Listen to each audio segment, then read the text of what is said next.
Welcome to the Climbing Daily Friday Gear Show.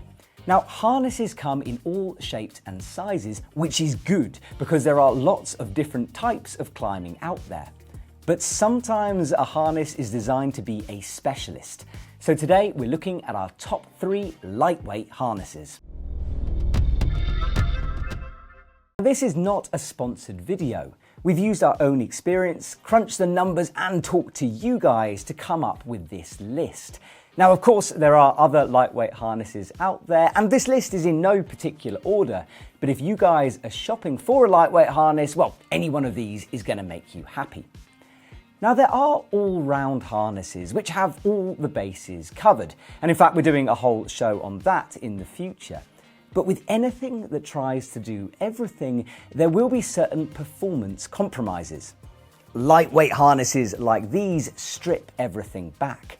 They're designed to be streamlined with no extraneous extras. They're for climbers red pointing the hardest routes at their limits, or perhaps mountaineering on big mountains. Back to compromises though, and lightweight harnesses do miss some features because they've been stripped back.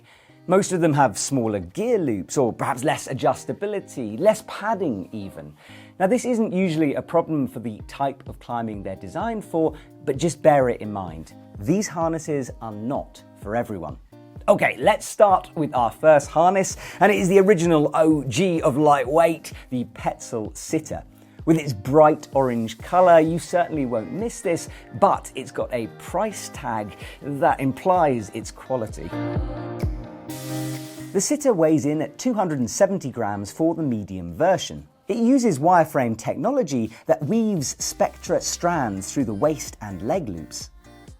This helps with load distribution and avoids pressure points when hanging in the harness. The waist belt and leg loops are extremely thin, and there isn't any stitching, so that eliminates chafing when next to your skin. The leg loops are elasticated but don't have adjustment buckles, so make sure you pick the correct size when buying. As I said, gear loops on these harnesses are usually minimal, but the Sitters are actually pretty versatile. There are 2 fairly rigid loops at the front, and the front ones are split with a separator that can be moved backwards and forwards. Also 2 smaller loops at the back. There are integrated ice screw holder loops, but you will need the extra carabiner tool for racking those screws. The Sitter is an impressive bit of kit, and it's been around on the scene for such a long time, you know it's got to be good. Interestingly, I think it's the most all-round harness out of the 3 harnesses we're talking about today. Some of that's to do with the gear loops, they're nice and big, and that separator really helps to organise your gear, and having that ice screw holder means it's a good mountaineering harness as well. The thing with this is the price. Currently, it's around 140 euros on the EpicTV shop, but the RRP can be much higher, so it does make it the most expensive harness on this list. Okay, let's move on to a new harness on the scene, the Black Diamond Airnet. Before the Airnet, Black Diamond didn't really have a lightweight harness aimed at comp climbing or red pointing. The Airnet weighs in at 235 grams for the medium version, and you can choose men and women's designs. It uses Airnet technology, which is an ultra-breathable fabric that distributes weight across the material. It features Black Diamond's own infinite loop for belaying. This is durable and hard-wearing and stops the belay loop moving around and snagging. It's basically one piece of material without any seams or edges. To keep things minimal, there are pressure-molded gear loops on the front and a webbing loop at the back. According to BD, this was a request from Adam Ondra, who used to cut the back loops out of his other harnesses to save weight for comps.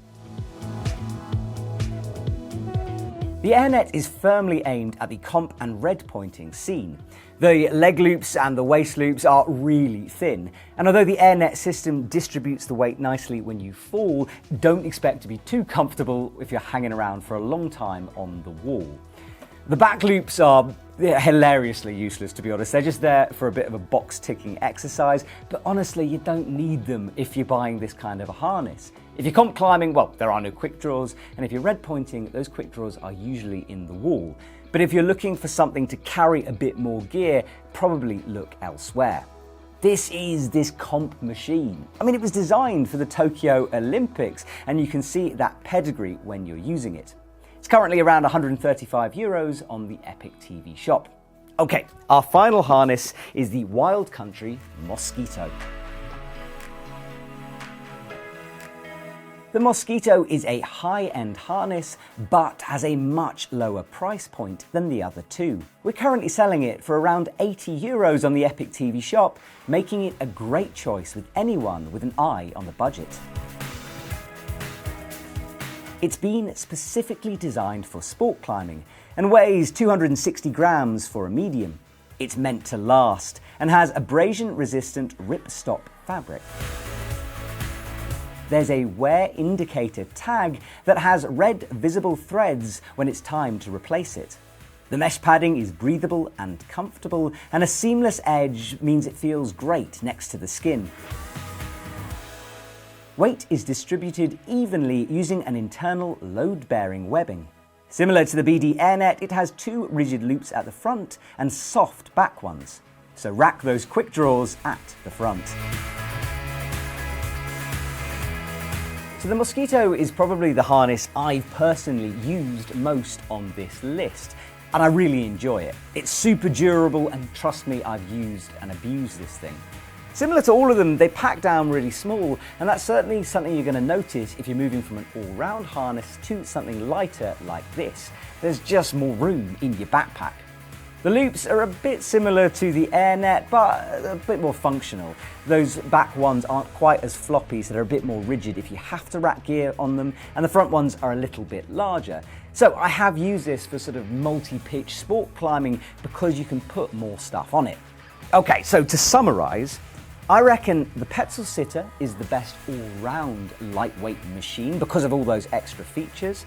The Airnet is one for you comp climbers and super minimalists out there. And the Wild Country Mosquito, well, it's a bit of a do-all and do-everything, but those extra size on the gear loops, that does mean that racking more quick draws is possible for multi-pitch routes. And of course, the value on this thing. It is the best value, and that's going to appeal to a lot of people. Now, of course, as I said at the start, there are other harnesses out there, so do let me know in the comments down below what your favourite is. And if you want to check out or pick up any of the gear we've talked about today, there's links to the EpicTV shop in the description down below. Thanks for watching, and I'll see you soon.